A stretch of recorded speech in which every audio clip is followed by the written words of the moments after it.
മക്കളെ അഞ്ചു മിസ്സാണേ. അപ്പോൾ നമ്മളുടെ ഓണം എക്സാം ഒക്കെ കഴിഞ്ഞു. എങ്ങനെയുണ്ടായിരുന്നു ഇപ്രാവശ്യത്തെ ഓണം എക്സാം? നിങ്ങൾക്ക് ഈസി ആയിരുന്നോ അതോ ടഫായിരുന്നോ?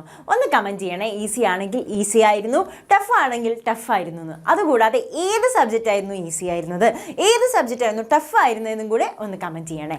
അപ്പോൾ നമ്മൾ ഇപ്പം കഴിഞ്ഞ ഈ ഓണം എക്സാമിൻ്റെ പാറ്റേൺ നോക്കിക്കഴിഞ്ഞാൽ നമുക്ക് മനസ്സിലാക്കാൻ പറ്റും കുറച്ച് സ്റ്റാൻഡേർഡ് ആയിട്ടുണ്ട് അല്ലേ, കുറച്ച് നിലവാരം കൂട്ടിയിട്ടുണ്ട്. നമ്മൾ ഇങ്ങനെ ബൈ ഹാർട്ട് പഠിക്കുന്ന കുട്ടിക്ക് എഴുതാനായിട്ട് പറ്റില്ല. നേരെ മറിച്ച് ആദ്യം മുതലേ തുടക്കം മുതലേ നന്നായിട്ട് പഠിച്ച് വന്ന കുട്ടിക്ക്, സ്റ്റാർട്ടിങ് മുതലേ ഇങ്ങനെ റിവൈസ് ചെയ്ത് നന്നായിട്ട് പഠിച്ച് വന്ന കുട്ടിക്ക് നല്ല രീതിയിൽ എക്സാം അറ്റൻഡ് ചെയ്യാനായിട്ടും പറ്റിയിട്ടുണ്ട്.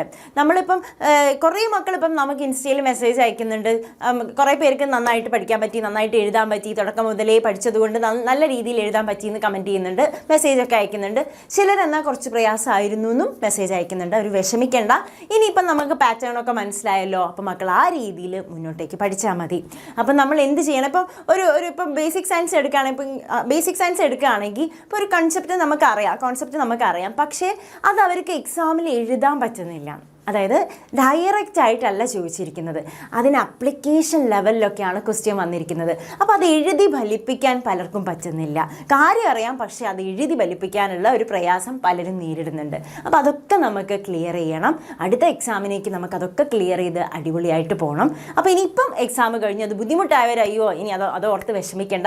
ഇനി ഓണമൊക്കെ വരാൻ പോവാണ്. ഓണമൊക്കെ അടിച്ചു പൊളിക്കുക, നന്നായിട്ട് ആഘോഷിക്കുക, സെലിബ്രേറ്റ് ചെയ്യുക. അതുപോലെ ഈ വെക്കേഷനൊക്കെ നന്നായിട്ട് അടിച്ചു പൊളിക്കുക. അത് കഴിഞ്ഞിട്ട് എന്ത് ചെയ്യുക? ഒന്ന് സീരിയസ് ആയിട്ട് നമ്മളുടെ പുതിയ പാറ്റേണിനനുസരിച്ചിട്ടൊക്കെ പഠിച്ചു തുടങ്ങുക. നമ്മളുടെ ഫുൾ സപ്പോർട്ട് ഉണ്ടാവും. അത് പറഞ്ഞപ്പോഴാണ് കുറേ മക്കൾ നമുക്ക് താങ്ക്സ് പറയുന്നുണ്ട്. നമ്മളുടെ മെഗാ മാരത്തോണും അതുപോലെ തന്നെ നമ്മളുടെ മോർണിംഗ് ബൂസ്റ്ററും ഒരുപാട് യൂസ്ഫുൾ ആയിട്ടുണ്ട്. അതിനകത്ത് ചോദിച്ചിട്ടുള്ള ക്വസ്റ്റ്യൻസ് ഒരുപാട് പേർക്ക് അത് അറ്റൻഡ് ചെയ്ത മക്കൾക്കും ഒരുപാട് യൂസ്ഫുൾ ആയിട്ടുണ്ട്. ഒരുപാട് ക്വസ്റ്റ്യൻസ് അതിനകത്ത് നമ്മൾ ഡിസ്കസ് ചെയ്ത് തന്നെയാണ് എക്സാമിന് വന്നിട്ടുള്ളത്. അപ്പോൾ മക്കൾ എന്ത് ചെയ്യുക? ഇനി നമ്മളുടെ ഓണമൊക്കെ കഴിഞ്ഞ് ക്ലാസ്സൊക്കെ തുടങ്ങുന്ന സമയത്ത് നമ്മളെ ക്ലാസ്സുകളൊക്കെ നന്നായിട്ട് ഫോളോ ചെയ്യുക. അതേപോലെ നിങ്ങളും ഒരുപാട് ഹാർഡ് വർക്ക് ചെയ്ത് നന്നായിട്ട് പഠിക്കുക. അത് കഴിഞ്ഞ് നമ്മളുടെ ലാസ്റ്റ് വരുന്ന മോർണിംഗ് ബൂസ്റ്റർ ആയാലും മെഗാ മാരത്തോണൊക്കെ ആയാലും നിങ്ങൾക്ക് ഒരു അടിപൊളിയായിട്ട് നിങ്ങൾക്ക് റിവൈസ് ചെയ്യാനും നിങ്ങൾക്ക് അടിപൊളിയായിട്ട് എക്സാം അറ്റൻഡ് ചെയ്യാനൊക്കെ ഹെൽപ്പ് ചെയ്യുന്നതായിരിക്കും. അപ്പോൾ മക്കൾ എന്ത് ചെയ്യണം? തുടക്കം മുതലേ പഠിക്കുക അല്ലേ. ഇനി എന്ത് ചെയ്യുക? ഇനി തൊട്ട് സീരിയസ് ആയിട്ട് നല്ലപോലെ മക്കൾ പഠിക്കണം. ഇപ്പോഴല്ല, ഒന്ന് വെക്കേഷനൊക്കെ ഒന്ന് കളറാക്കി ഒന്ന് അടിച്ച് പൊളിച്ചിട്ട്, ഇപ്പോൾ എക്സാം കഴിഞ്ഞതല്ലേ ഉള്ളൂ, അപ്പോൾ അതൊക്കെ ഒന്ന് അടിച്ച് പൊളിച്ച് കഴിഞ്ഞതിന് ശേഷം എന്ത് ചെയ്യുക? ഒന്ന് പഠിത്തത്തിലേക്ക് സീരിയസ് ആവുക. ഓക്കെ, അത്രയേ ഉള്ളൂ. അപ്പം മക്കളെ അഡ്വാൻസ് ഹാപ്പി ഓണം.